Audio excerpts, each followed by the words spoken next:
Hey folks, Brian. We just got playing RQG. Only had 3 of my 6 players, and normally I don't do that kind of stuff. But most of this was just downtime kind of stuff. We had um, end of season phase and some background color stuff happening, world events kind of thing. So we actually did a retcon because I had forgotten that I'm trying to do just one one adventure and then end of season, and one adventure and end of season. While our adventures end up taking 3, nearly 4 weeks. Yeah, it's kind of iffy, and so I should not have rolled right into the next scenario, which is the dragon. So we did a little retcon where the party, um, the dragon sighting and stuff with the steading didn't occur. They got to clear wine. They make the report to Queen Leika on the baboon situation. And then, there's all kinds of rumor and stuff. The whole town is afire about the warlord Argrath coming through. And there's still the rumors about what happened up at Far Place as well, and where he's been since then. Um, Going to the Wind Temple in the Wind Mountains, and putting one of his own men in charge of the Sundong Temple, and there was something else going on around. But he came to Clearwine, so there was all kinds of stuff going on, and apparently Queen Lika bent the knee to him. Holy cow, what's going on with that?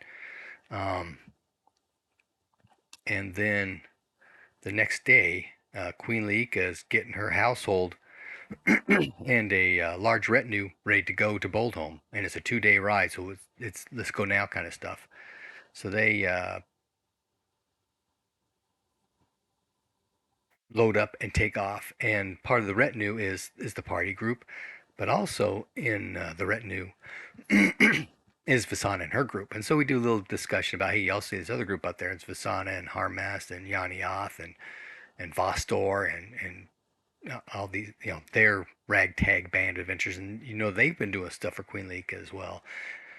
And in fact, the owl overheard discussions about things, and they find out that Vasan is in fact been is a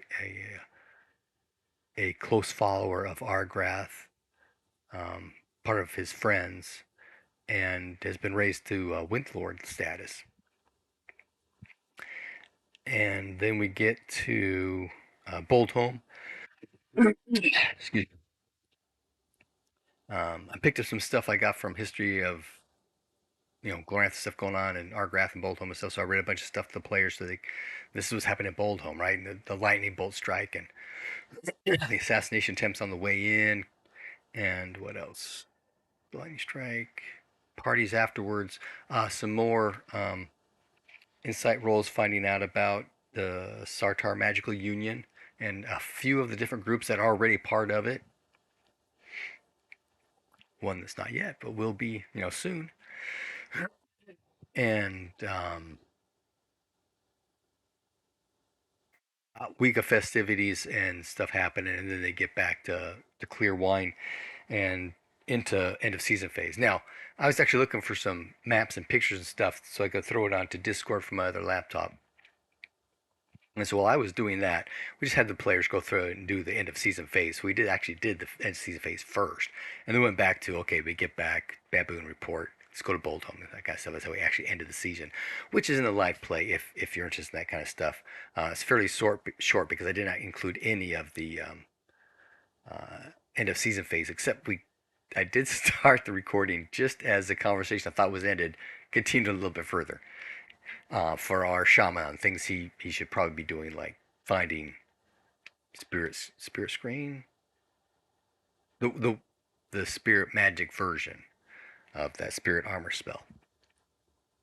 And since spirit walking only takes a number of hours, he could technically do that every night, kind of thing.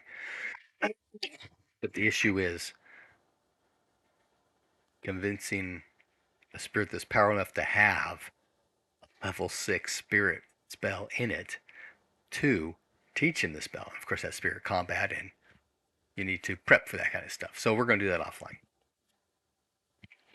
Um, I did allow 3 of the players that have the draconic um, illumination, the draconic mysticism um, from the dragon, which includes the 2 that had died in the hero quest, and the shaman, because the fetch was in the spirit world with the dead and was, doing the same sort of thing.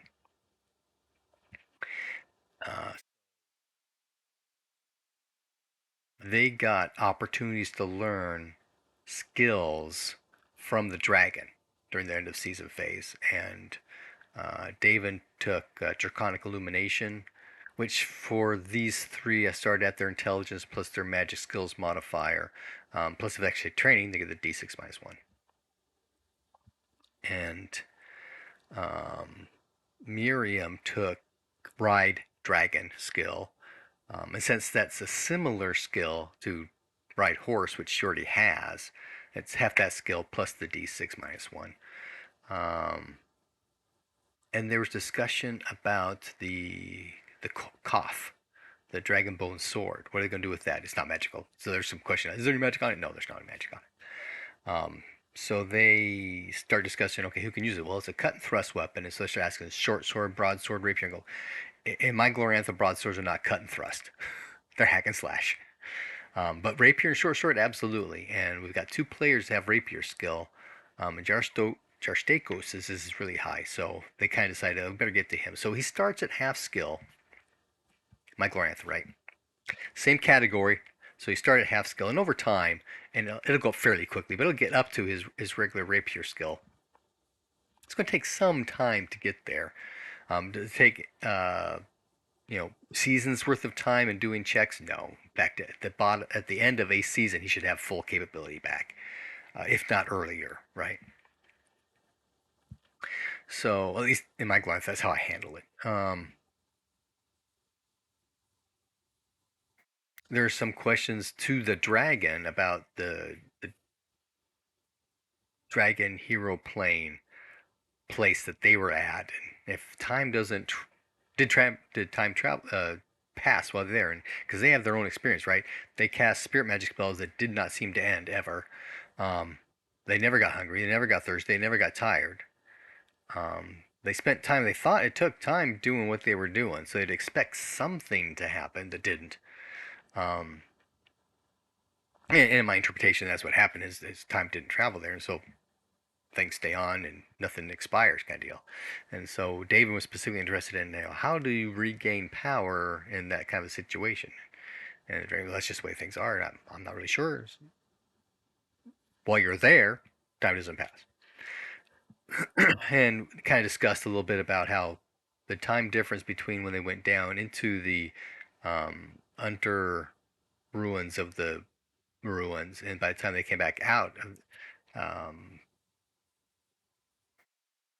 the time that they spent was pretty much the time they spent in the underground, going down to the underground city, and the time spent in the underground city. So it appears that time did not go by for them in the middle world. What else? What else? What else? Oh, they did ask about, does the dragon mind that we've got the dragon bone sword? And no, he doesn't. Dragon Newts might, and when the players knows that, the characters do not. Um, so we'll see how things work out with that. All right, I think that covers just about everything. Pretty quick session. We started late because my son's high school graduation was tonight, and so we didn't even start until after 9:30. And shoot, it's 12:30 now. I need to get to bed myself. Happy gaming.